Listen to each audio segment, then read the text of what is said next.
Ei você, você mesmo, você mesma, leitor e leitora do Portal da Holanda, meus queridos. Eu sou Humberto Amorim e eu estou de volta ao estúdio de entrevistas do Portal da Holanda com o programa Hora do H.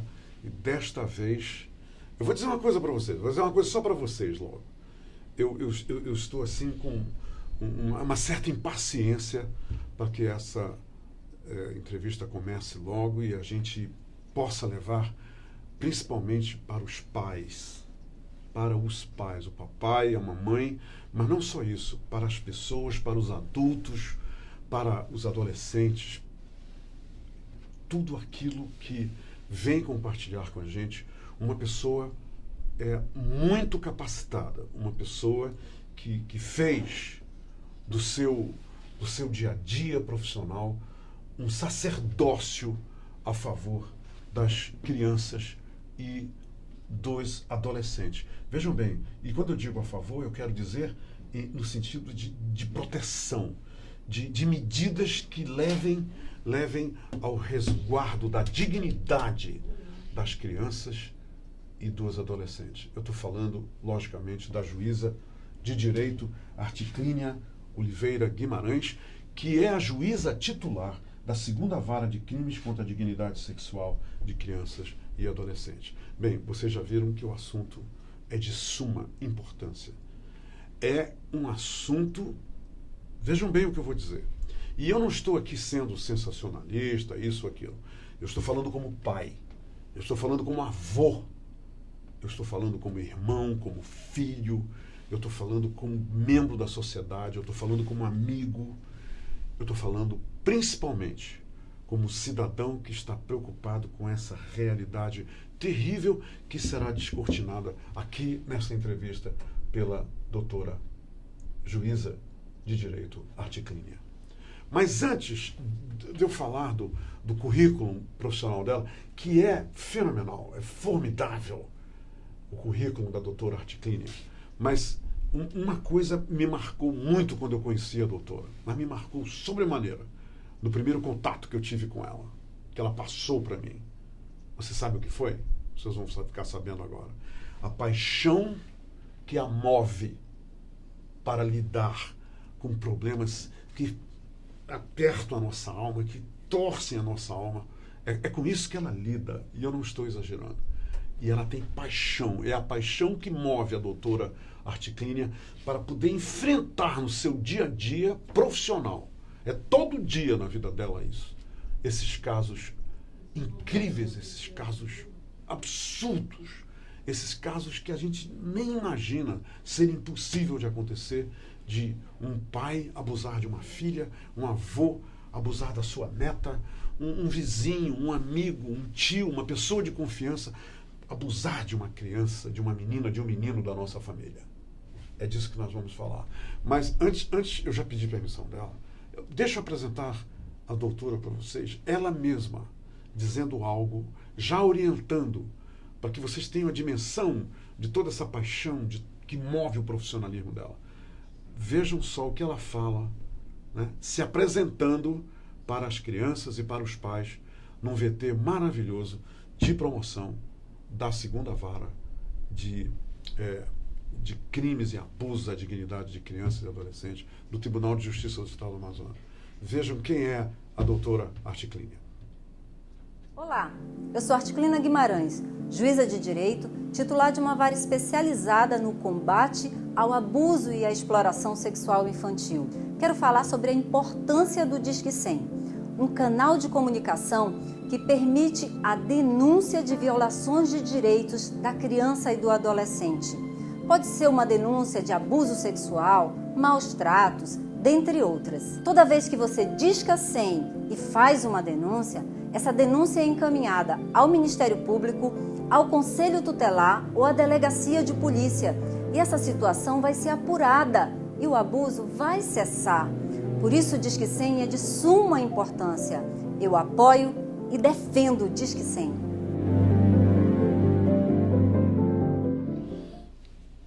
Entenderam? Eu não preciso falar mais nada sobre ela. Vocês sentiram, né? Vocês sentiram essas vibrações dela falando sobre o Disque 100.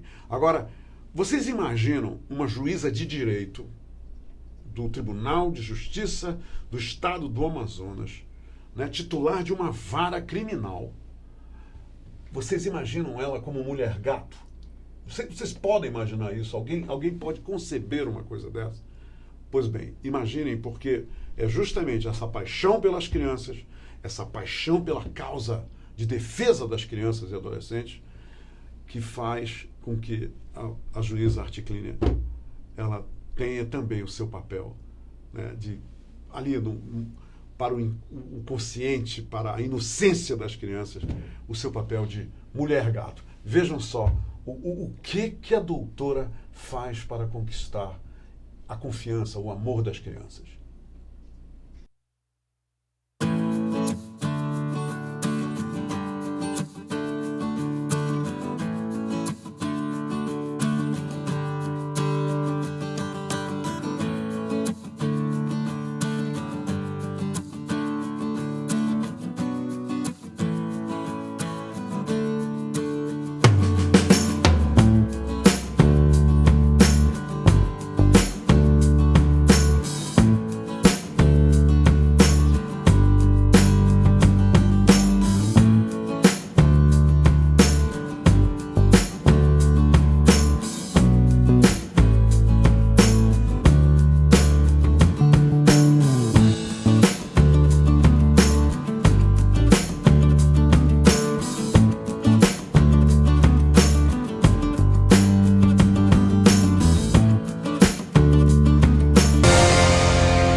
É isso aí, né? Eu já falei demais, já disse demais. Vamos conversar com essa pessoa, com essa personalidade formidável que veio aqui conversar com a gente, a doutora Articlínia Guimarães. Doutora, seja muito, muito bem-vinda à Hora H. A senhora transformou com esses vídeos, com isso que eu vi agora, a minha angústia num sentimento de muita, mas muita emoção mesmo. Que bacana. Seja bem-vinda, doutora. Muito obrigada. Boa tarde a todos. Eu quero agradecer o convite, estar aqui e falar sobre esse tema. É muito importante, é de suma importância, porque é uma forma de despertarmos nas pessoas a conscientização necessária sobre que temos que combater esse tipo de violência. Temos que prevenir para proteger nossas crianças, isso não acontecer, e temos que punir o agressor. Isso não pode ficar impune, né? E é preciso que se diga e que as pessoas compreendam que a violência sexual ela não se resume ao ato de penetração forçada. Ela vai muito além. Toda forma de utilização da sexualidade da criança, ela vai caracterizar uma violência sexual. Pode ser por um abuso através de um toque, uma carícia, um aliciamento, ou penetração mesmo, ou pode ser pela exploração sexual. E aí nós temos a prostituição, aí nós temos a pornografia, com fotos, vídeos e outras formas, né? E aí, quando eu falo de abuso, Humberto, me permite, eu sei que eu vou avançar um pouquinho até e falar um pouco demais, mas eu não posso deixar de falar de um tipo penal que causa muita repulsa e indignação nas pessoas, que é o primeiro que vem à mente das pessoas quando a gente fala em violência sexual. Adivinha? Acredito que você já esteja pensando nele, o telespectador também. O estupro de vulnerável. O estupro de vulnerável, o legislador quis tanto proteger as crianças que ele criou um tipo alternativo misto.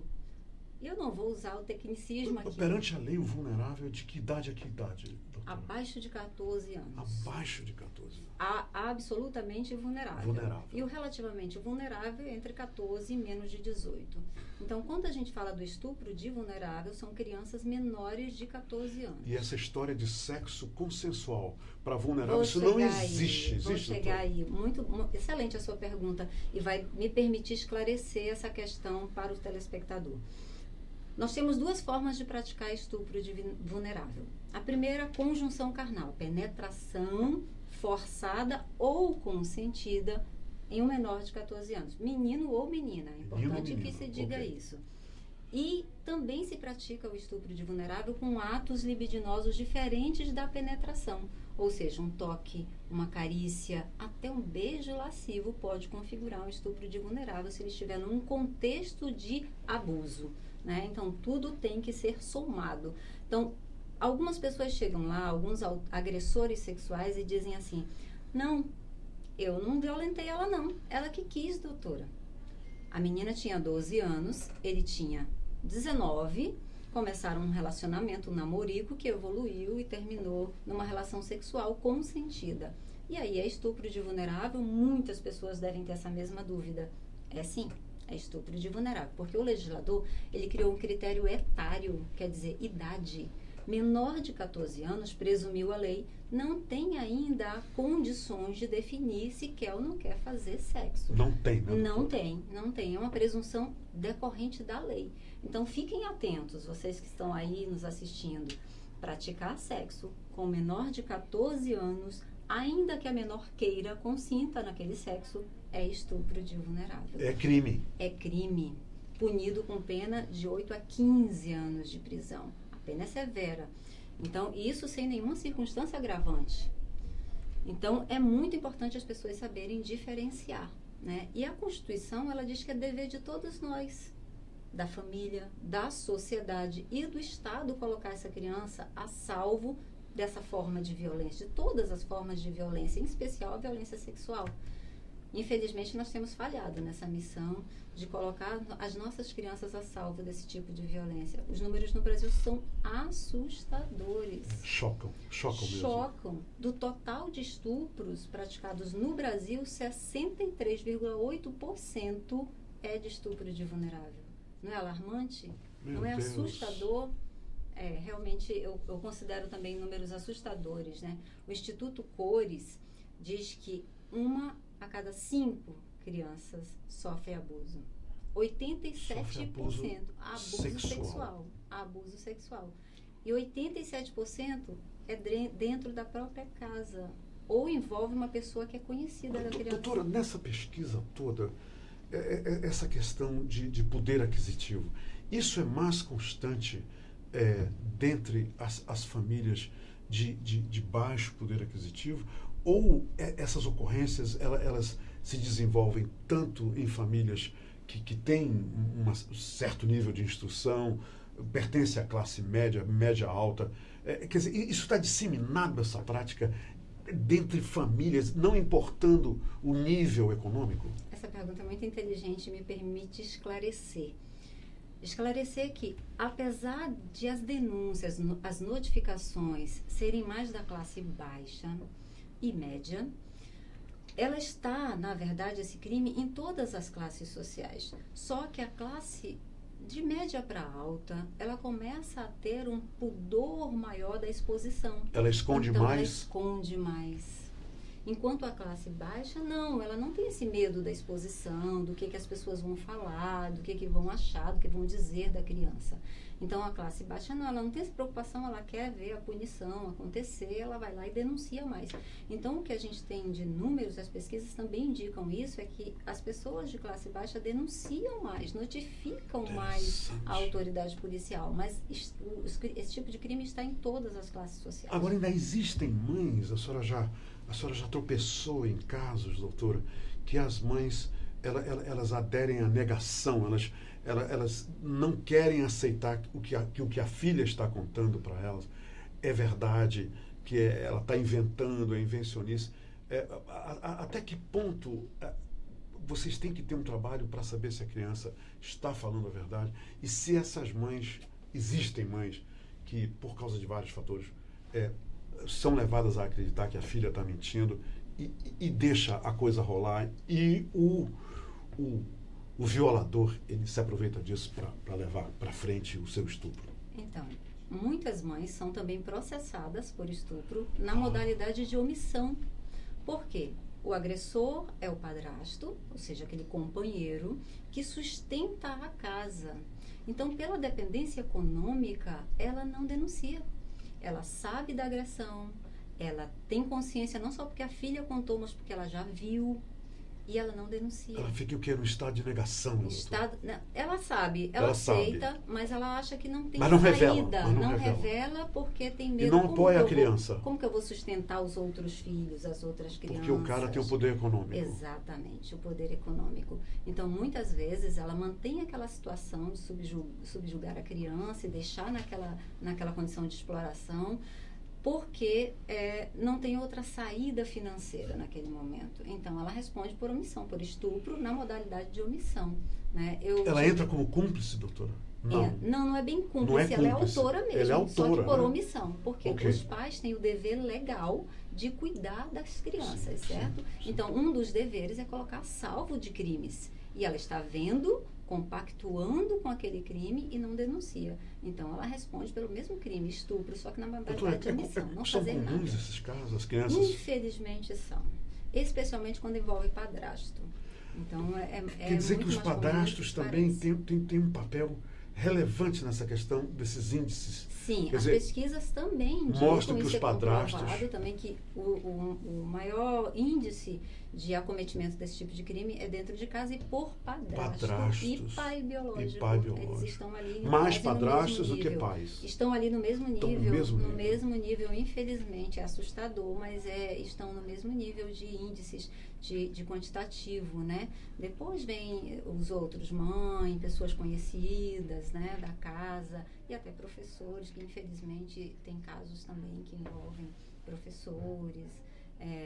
A gente vê também que de cada 10 casos, 1 é notificado. Apenas um de cada 10. Isso também é segundo o Instituto Cores, é pesquisa, né? Se a gente pensar, apenas 7,5%, segundo a última pesquisa de vitimização nacional, apenas 7,5% dos casos chegam ao conhecimento da autoridade competente. O resto, mais de 92%, acontece, mas não é noticiado. Não chega ao registro na delegacia.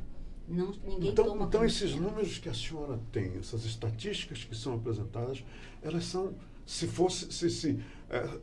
houvesse um mergulho maior de denúncias, esse número deve ser enorme. Se tirássemos o manto da invisibilidade e as denúncias todas chegassem, os números seriam assustadores, já são apavorantes, sem dúvida nenhuma. Me diga uma coisa, doutora, existe algum trabalho por parte da segunda vara em relação aos mestres, aos professores? Porque eu acho que os professores que têm o contato ali físico com as crianças todos os dias na sala de aula, elas devem notar a mudança no comportamento dessas crianças. Porque a criança, depois que é bulinada, ela muda o comportamento, não muda, doutora? Muda, ela apresenta sinais não verbais. Né? Então, às vezes até verbais, ela escreve umas cartinhas, mas quando ela chega nesse ponto, faz desenhos. Então, tá aí os sinais não verbais. Você começou pelo primeiro, desenhos. Doutora, como é que eu vou perceber num desenho que a criança está sendo vítima de violência sexual? A criança só desenhava coisas com cores muito coloridas, que é típico, o sol, a lua, só coisas bonitas, flores, jardins. E de repente a criança começa a desenhar tudo preto e branco. Já te chama um pouco de atenção. Aí avança, ela começa a desenhar monstros. O psíquico dela reagindo. Dando sinais através do seu desenho. E vai mais. Lá na frente você percebe, por exemplo, durante a campanha que nós lançamos, que você passou o vídeo ali nas escolas, nós levamos personagens, os super-heróis, fomos para as escolas, brincamos com as crianças, ensinamos a ela a autodefesa. Nossa intenção ali foi dizer como você deve se proteger. E aí, nesse movimento, nós fizemos também um concurso de cartinhas. E o concurso de cartinhas queria trabalhar o tema da violência sexual dentro da escola com o professor, a professora, e tivemos várias produções artísticas. E lá tivemos alguns desenhos com denúncias. Por quê? A criança desenhava ela, um homem, uma mulher, e o homem com o pênis. Crianças não desenham os órgãos sexuais. Só tem toda se razão. A criança faz um desenho desse, algo está errado. Deve chamar atenção. As professoras são orientadas a entrar em contato com a senhora assim que ela se deparar com um desenho desse? São orientadas. Nessa campanha que fizemos também, nós tivemos várias fases e vários públicos diferentes. Fizemos uma campanha direcionada para as crianças, os pequenininhos, os personagens, os maiores. Nós fizemos teatro para trabalhar os perigos da internet, que hoje são terríveis, né? Sim. Essa liberdade, os pais não tomam noção. Ah, não, meu filho está protegido porque ele está lá dentro do quarto. Está em casa, está navegando na internet, está tudo bem. Ele está sendo aliciado lá dentro por um sedutor que começa com uma conversa mole, ganha a confiança dele, depois que ganha a confiança dele, começa a marcar os encontros. Qual é o teor dessa conversa mole? A senhora sabe? Sim, como sei. É? Nós já tivemos vários casos também. Então, ele começa se fazendo amigo da criança e diz que tem a mesma idade ou idade próxima Isso através da internet, através né? da internet. Facebook, chats de conversa, aí pede o famoso WhatsApp e depois começam a trocar confiança. Quer dizer, é um ato de sedução. Ato de sedução. Ali. Por isso eu digo que o agressor sexual, ele é um sedutor. Ele é um sedutor porque ele é aquela pessoa boazinha. Sim. Que a criança vê, poxa, mas ele é muito legal comigo, ele faz tudo que eu gosto. E aí, naquele jogo de sedução, ele ganha a confiança da criança. Aí ele parte para o próximo passo. Ele marca o encontro com a criança, se torna amigo da criança, depois que ele está amigo da criança... Imagino com presentinhos. Com presentes, com coisas que as crianças adoram, brinquedos, mimos, celulares, brinquedos, enfim, tudo que a criança... Guloseimas, muito comum, guloseimas. E aí, quando ele está ali naquela fase, já conquistou a confiança da criança, e às vezes dos pais também, né? A depender de ser um vizinho. Quer dizer, os pais deveriam perguntar... Onde é que você ganhou esse celular? De onde veio isso? Isso é fundamental que os pais façam isso, né? De quem é que te deu isso aqui? Você não tinha isso? Exatamente. Porque ele avança para o próximo passo. Ele pratica o abuso e aí sim vem os mecanismos para manter a criança em silêncio. Quais são esses, doutora? Vários, pode ser de dois tipos, né? Primeiro, a recompensa, como nós falamos. Claro. Então, ele começa, olha, não conta, é um segredinho nosso. Você não contar, confia em mim, eu quero confiar em você. Isso é só um carinho entre nós, sim. É normal. E aí, ele presenteia a criança, dá guloseimas, dá doce, esse é a recompensa. Mas tem um outro mecanismo, que é a ameaça. Ele diz, se você contar para alguém, eu mato o seu irmãozinho, eu mato o seu pai, eu mato a sua mãe. Eu mato você. Eu mato você. Mas amedronta muito mais ameaçar a família do que a própria criança. Aí ela passa a se submeter a ele por medo agora. Essa é outra fase. Isso, é a outra Aí ela passa a fazer o que ele quer, mas por medo. Exatamente. Aí ela se torna, na cabecinha dela, a protetora do papai, da mamãe, do irmãozinho. Perfeito. É isso, doutor? É isso, exatamente isso. E aí isso vai gerando alguns transtornos. Depressão, automutilação, muito comum. As crianças são vítimas de violência sexual, elas se cortam. Elas têm autoimagem prejudicada. Elas se isolam, doutora? Se isolam. A autoimagem, elas olham para ela. Eu tive um caso, esse eu preciso citar, porque para mim foi muito marcante. Uma menina de apenas 13 anos, e aí ela foi vítima de violência sexual. Ela desenvolveu uma depressão profunda, e o que me tocou muito no depoimento dela, apenas o ponto que ela dizia assim, que ela era muito católica e chegava na igreja, na porta da igreja, e não conseguia entrar na igreja. E aí eu perguntei, mas por quê? Ela disse, porque eu me sentia suja. Eu tenho nojo de mim. Eu não consigo. Da mesma forma que as mulheres que são estupradas se sentem, que é uma das coisas que elas fazem imediatamente é ir tomar um banho, quer dizer, porque se sentem sujas, não é isso? E não deve, né? E não deve. Prova pericial ali. Exatamente, não deve. Exato. Então, isso desenvolve esses transtornos nas crianças, né? Essa autoimagem que ela não consegue se ver, elas começam a usar roupas masculinas. Doutora, quer dizer que os pais devem imediatamente, a garota está se mutilando, roupas masculinas, isolamento, os pais devem agir imediatamente. Desconfiômetro. Pá! É isso aí. Na hora, tem que ligar. Tem que ligar. O sinal amarelo está ligado ali. Isso. Tem vários sintomas que a criança vai apresentar, né? Ela vai se isolar, queda no rendimento escolar, ela vai ficar... Ela se torna uma outra pessoa. Uma outra pessoa, não é a mesma criança. Atitudes sexuais inadequadas, começa a se manipular os órgãos sexuais dela ou dele, né? Meninos e meninas.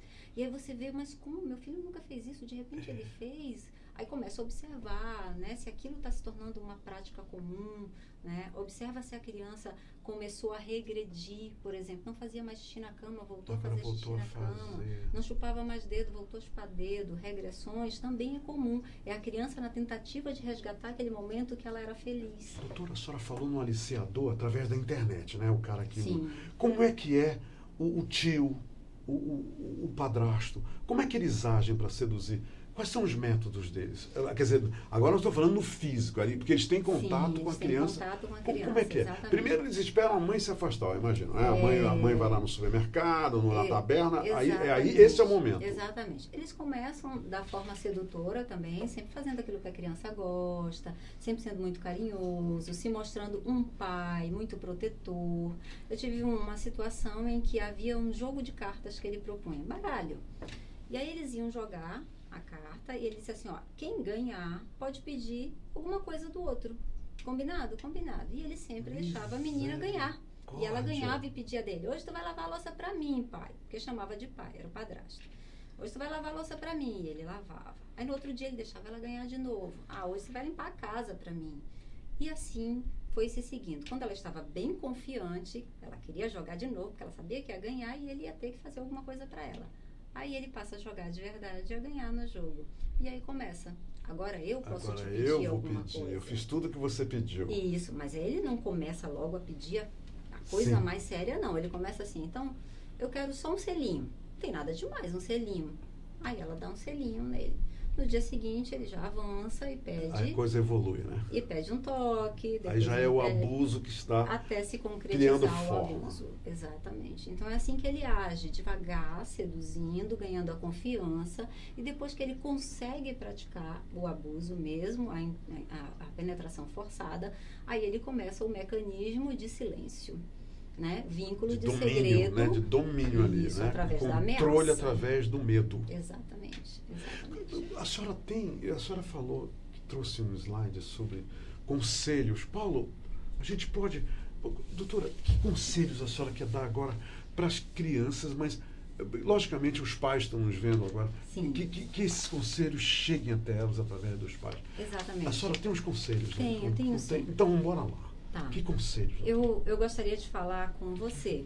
É você mesmo que já passou ou que está passando por uma situação de violência sexual. Seja um toque, uma carícia que te deixa incomodado, que te faz mal, né? E que causa em você sentimentos confusos. Tristeza, dor, mágoa, raiva, revolta e até mesmo culpa. Você não é responsável pela violência sexual que você sofreu. Você pode fazer isso parar. Sua palavra tem valor. Acredite em mim, tem valor. Não deixe o agressor te silenciar. Vamos lá, denuncie, converse com alguém, escolha alguém da sua confiança e conte. Você não é pior nem inferior a qualquer outra criança ou adolescente. Você é igual a qualquer criança. Seus sentimentos têm importância. Você é precioso. Mostre ao mundo o seu valor. Vamos lá, estamos juntos. Existe uma rede de proteção para te proteger. Eu estou nessa rede. Pode contar comigo, pode contar com toda a rede de proteção. Existem vários canais de denúncia. Um desses canais é o Disque 100, que você viu no começo da entrevista. É só discar o número 100, não precisa se identificar. E essa denúncia ela vai ser encaminhada a um dos nossos órgãos de proteção e vai ser apurado e o abuso vai cessar. Então, por favor, não fique em silêncio. Existe o canal de denúncia do Ministério Público Estadual, que é o 0800, se você me permitir. Por favor, doutora. É o 0800 092 0500, o 0800 720 5100. Existe também o da Secretaria de Segurança Pública, que é o 181, e o da Delegacia Especializada na Proteção à Criança e Adolescente Vítimas de Violência. Então, todos esses canais podem te tirar dessa situação de violência. Esse recadinho é especialmente para você. Não deixe essa violência se perpetrar. Mude essa história. Todo dia nasce um novo sol e junto com ele um novo amanhã. E você pode fazer desse amanhã uma manhã diferente. Aquilo que já aconteceu não tem mais jeito, mas tem jeito de você mudar o futuro, o hoje e o amanhã. Vamos lá. Doutora, existem mecanismos, a senhora acabou de citar mecanismos de proteção, inclusive de separar a criança do agressor, quer dizer, de punição para ele. Esse agressor será levado a juízo, será condenado, lógico, tudo será apurado direitinho. Ele pode ser apenado, doutora? Com certeza absoluta, e as penas são duríssimas. Teve uma lei nova em 2017, a Lei 13.431 de 2017. Ela entrou em vigor no ano passado e ela traz um sistema de garantias de direitos da criança e do adolescente. Dentre eles, um formato todo especial para ser ouvida aquela criança vítima de violência sexual, né? E aqui o Tribunal de Justiça do Amazonas, graças a Deus, implantou e foi inaugurado em julho desse ano a sala de depoimentos especial chamada Sala do Anjo no Tribunal de Justiça.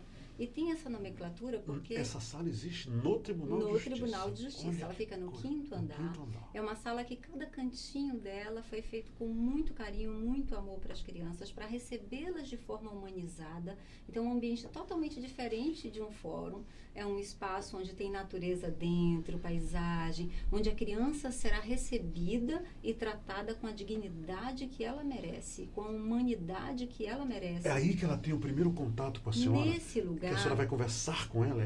Na Sala dos Sonhos? Aí eu quero muito falar dessa sala. Por favor. Essa sala, a criança vai ser recebida e ouvida por uma psicóloga, uma profissional capacitada, que usa um protocolo de conduta para ouvir aquela criança, e que nessa sala onde ela vai ser ouvida, vai ficar só ela e a psicóloga, tem um microfone, um ponto que só a psicóloga vai ouvir as perguntas e tudo que acontece na sala de audiência, porque imagina, Humberto, a sala de audiência é um ambiente muito hostil para uma criança. Lá está um homem de terno, imagina quando o juiz é homem, né? Um homem de terno, o outro que é o promotor também de terno, o outro que é o defensor de terno, o réu está muito próximo, né? Quando ele não fica na sala, ele fica na sala ao lado. Claro. Tem um serventuário da justiça, tem gente entrando e saindo a todo instante. Então imagina a criança ter que falar numa agressão à sua dignidade sexual. Sim. Na frente de tanta gente. E até a presença dele, a lembrança das ameaças podem travá-la e ela não conseguir falar. E sem contar que uma psicóloga tem muito mais conhecimentos teóricos e técnicos para conduzir uma entrevista. A gente chama de uma entrevista porque é para fluir assim mesmo, como uma entrevista. Quanto mais a criança falar sem necessidade de intervenção, melhor. Então a psicóloga, ela conduz assim e a gente assiste em tempo real, lá na sala de audiência, o depoimento da criança. Ninguém interfere. Quer dizer, ela nem se sente numa audiência, né? Ela está conversando com a psicóloga, mas os representantes da justiça estão acompanhando tudo que ela está falando. Em tempo real. Ela não nos ouve, ela não nos escuta, ela não nos vê. Ela não nos vê, então isso não causa intimidação nela. Ela fica bem à vontade e depois de a entrevista, inclusive, ela começa falando da escola, das coisas que ela gosta, dos desenhos que ela prefere, coisa de criança. Depois que ela já criou aquele vínculo mais próximo da psicóloga, que se pergunta se ela sabe o porquê ela está ali. Sim. E aí ela vai relatando da forma menos traumática possível. Porque difícil é sempre reviver aquele momento da história tão doloroso, né? Mas a gente tenta, a lei veio para isso, tentar minimizar um pouco o que a gente chama de revitimização, que é o prolongamento dessa dor, o enraizamento dessa dor, né? A intenção da legislação é essa, e o Tribunal de Justiça, graças a Deus, é o desembargador Iedo, né? Simões, que tem dedicado uma atenção especial às crianças vítimas de violência sexual, tanto que inaugurou a nossa vara, que é a segunda vara especializada. Já é a segunda, nós somos um dos poucos. A senhora é titular da segunda vara, não é, doutora? Titular da segunda vara. Somos um dos poucos tribunais de justiça do Brasil que tem 2 varas especializadas no combate a esse tipo de crime. Então, isso é para quê? Para dar celeridade, para dar eficiência e prioridade que a Constituição garante, que o presidente quer garantir. Prioridade absoluta à criança vítima de violência sexual. Então, nós julgamos, de janeiro de 2018, as 2 varas juntas julgaram quase 1.500 ações. Quase 1.500 ações.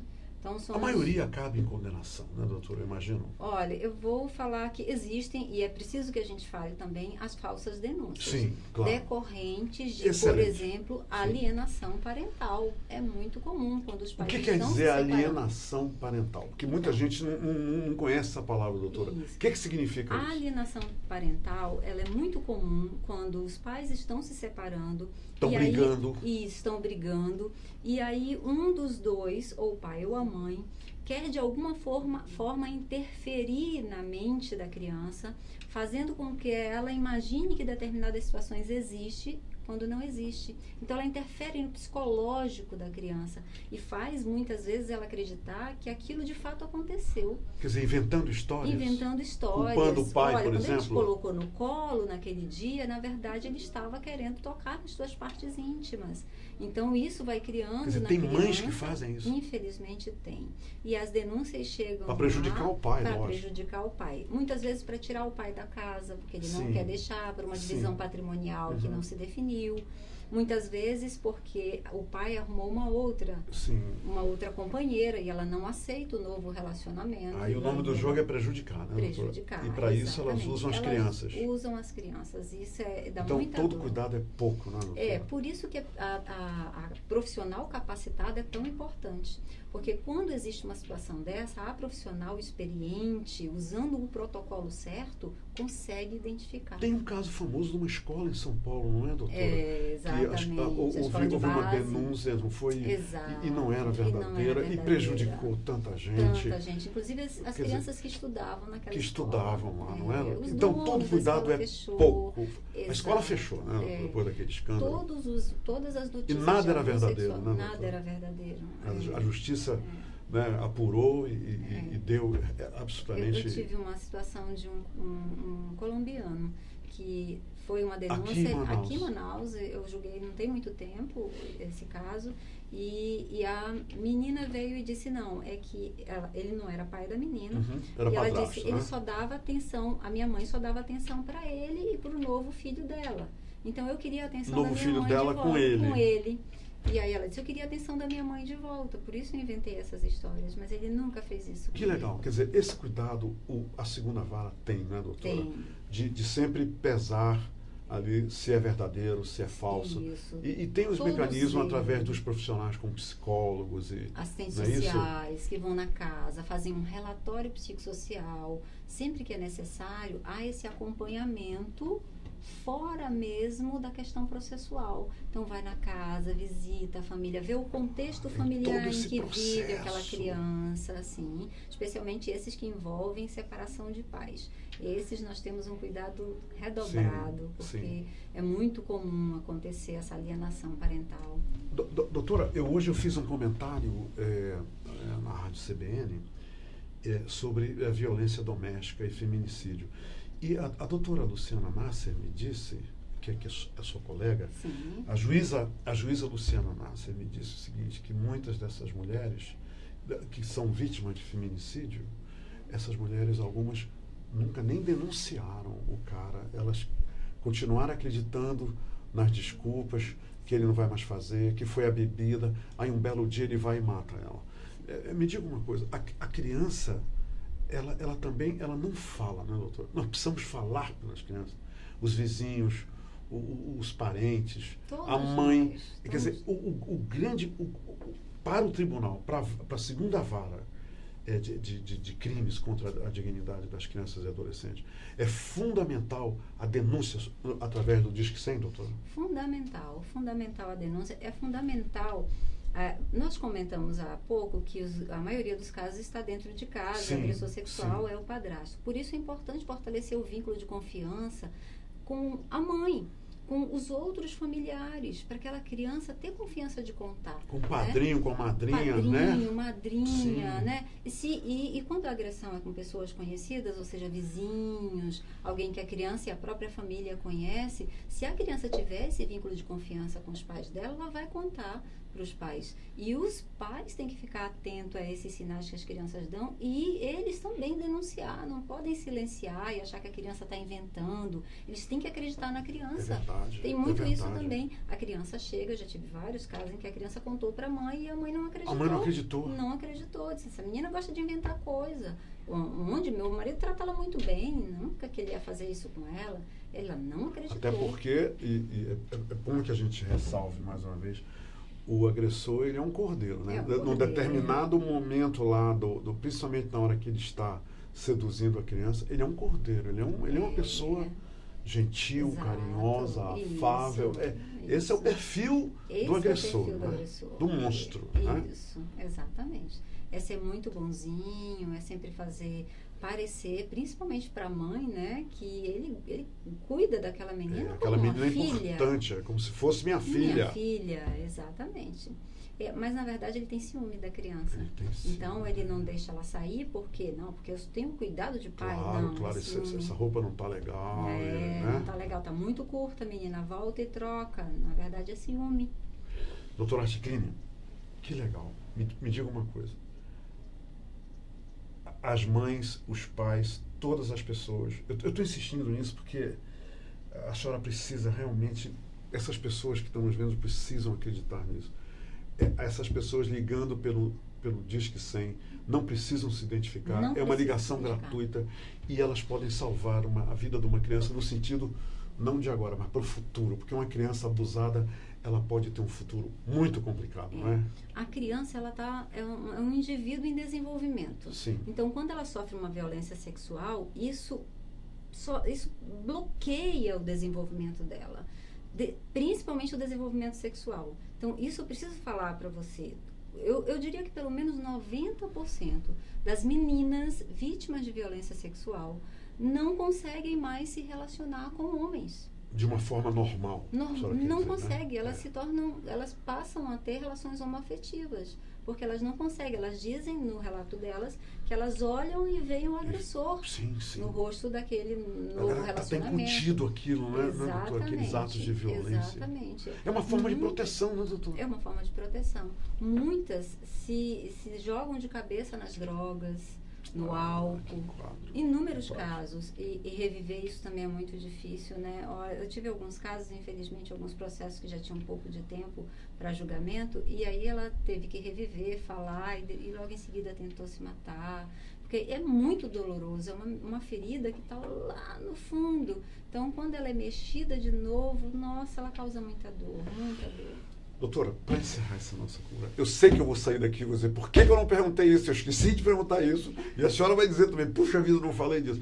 Mas me diga uma coisa, a senhora levou uma pessoa para falar com os jornalistas e essa pessoa, ela comoveu a todos nós, ela emocionou a todos nós. Uma menina que foi estuprada pelo pai, foi abusada pelo próprio pai durante muitos anos, mas que transformou, e com ajuda... Parece que é na Casa Mamãe Margarida. Exatamente. É lá, na Casa Mamãe Margarida, graças ao apoio, à atenção que ela teve. Ela hoje é uma profissional liberal. Hoje ela é uma profissional psicóloga que está indo a certas plateias para contar sua experiência. Porque é uma coisa, doutora Articline, a senhora vir aqui contar essas histórias. A outra coisa, uma menina que foi estuprada pelo pai dizer... É verdade, o meu pai fez isso comigo, o meu pai fazia isso comigo durante 8 anos, ela. Não foi, doutora? 8 anos o pai mexendo com ela. Me diga uma coisa, essas crianças, elas são dirigidas, quando separadas da família, para centros como a Casa Mamãe Margarida, para receber esse apoio, é isso, doutora? A Casa Mamãe Margarida é excepcional. É uma casa que recebe as crianças com amor, acima de qualquer coisa. Foi o que ela disse. Muito amor. Elas chegam lá, elas estudam, elas se alimentam, elas recebem calçado, roupa, elas têm atividades, conforto e amor. Segurança, amor, né, doutora? E acima de tudo. Amor acima de tudo. A irmã Liliana, que dirige a casa, ela parece uma mãezona, assim, com todas elas. A senhora acha que se eu convidar, ou com a sua ajuda, a irmã Liliana, ela vem aqui conversar com a gente? Acredito que sim. Pronto, eu vou convidar a senhora, a irmã Liliana, eu vou lhe convidar. Acredito que sim. Olha, eu tenho que falar, tem alguns nomes que eu Fale. não posso deixar de Não, mencionar por favor, aqui na doutora. nossa entrevista, porque nós temos nomes que realmente são muito representativos na luta contra a violência sexual. A Amanda do IACAS, é o Instituto de Assistência à Criança, inclusive recebeu um prêmio agora, muito merecido por sinal. Ela é uma guerreira, há 20 anos que ela luta pela causa. Há 20 anos que ela acompanha cada notícia de estupro que você vê na cidade de Manaus, estupro de criança ou adolescente. Lá está a Amanda para dar aquela assistência, né? Para segurar na mão, para ir no hospital junto com a criança, para ir no IML junto com a criança, para dar aquela passagem de ônibus que muitas vezes a família não tem. Amanda, estou contigo no meu coração. Tamo nessa, só uma Amanda. soldada, Tamo nessa, Amanda. General. Bacana. Outro nome muito especial, doutora doutora Alzira, procuradora do trabalho, também uma guerreira Ela esteve da luta. aqui comigo e mencionou a Casa Mamãe Margarida. Isso mesmo. É isso mesmo. E a Casa Mamãe Margarida, assim como o lugar de acolhimento dessas crianças que estão nessa situação de vulnerabilidade absoluta e de violência, é assim, ícone para mim. Tanto é que sempre que a gente pode, a gente se dedica um pouquinho do nosso tempo para casa. Agora, recentemente, a irmã fez uma tradicional festa, que é a festa de debutantes das meninas vítimas de violência sexual, tanto abrigadas como outras em situação de vulnerabilidade social. E que foi linda. A gente ajudou, né, com a festa um pouquinho, que a irmã que esteve à frente de tudo mesmo, mas foi linda. Eu participei da festa, foi tão emocionante. Eu me lembro que meu marido tinha uma grande festa para ir, ele disse assim, nós vamos conseguir ir para as duas. Eu disse, não, eu prefiro ir lá, eu vou me sentir tão feliz. Essa tua festa a gente vai para o ano, mas essa eu vou agora. Bacana, eu quero ir lá, eu quero sentir a emoção, o brilho no olhar das meninas. Porque isso é um empoderamento delas. Claro. Elas um dia se sentindo lindas e vendo, puxa vida, o meu amanhã pode ser diferente. A vida é bela, né? E elas têm que ver isso, não é só esse lado de terror que elas vivenciaram. Exatamente. Doutora Articlínia Guimarães, muito obrigado. 1000 vezes obrigado. Em meu nome, em nome de todos nós que fazemos o Portal da Holanda. E em nome também, eu sei que eu estou refletindo isso, desses milhares de leitores, leitoras e espectadores que não podem falar com a gente, mas no nome de vocês, eu agradeço a sua vinda aqui.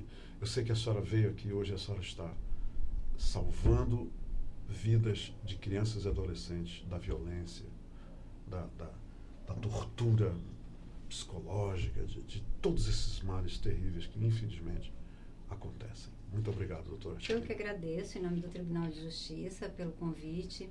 E quero dizer apenas que as crianças podem contar, né, com o Tribunal de Justiça, com toda a rede de proteção, comigo em especial, sempre que precisarem, estou lá no Enoque Reis, no 4º andar. Se uma mãe quiser falar com a senhora em particular, a senhora vai atendê-la, não vai? Com certeza. Sem nenhum problema, né? Sem nenhum problema. Lá no Tribunal de Justiça, a senhora recebe. No 4º andar, recebo todo mundo, converso, explico, dou explicações também sobre processos. Não posso falar de processos em andamento, claro dado o sigilo, para proteger a imagem das crianças, mas a gente está lá aberto para receber os pais e as crianças com muito amor. Doutora Articlínia, muito obrigado. De Imagina. Coração. Muito obrigado. Foi um prazer. Obrigado. Gente, por hoje é só. Nem mais um comentário. Nenhum. Tá bem? Que Deus ilumine a todas as mães e os pais e através dessas informações que a doutora Articlínia acaba de compartilhar com a gente, as crianças da nossa cidade, das nossas famílias se tornem mais seguras e mais protegidas contra esses monstros que, infelizmente, vagam por aí. Até amanhã. Conheça o projeto Encontrar Alguém, da Coordenadoria da Infância e Juventude do Tribunal de Justiça do Amazonas. Ele já possibilitou inúmeras adoções e várias crianças e adolescentes estão em estágio de convivência com famílias. E com o envolvimento de todos, muitas outras poderão finalmente encontrar um lar. Para conhecer as histórias emocionantes, basta acessar os vídeos no canal do Tribunal de Justiça do Amazonas no YouTube. Digite Projeto Encontrar Alguém, Coordenadoria da Infância e Juventude, Tribunal de Justiça do Amazonas.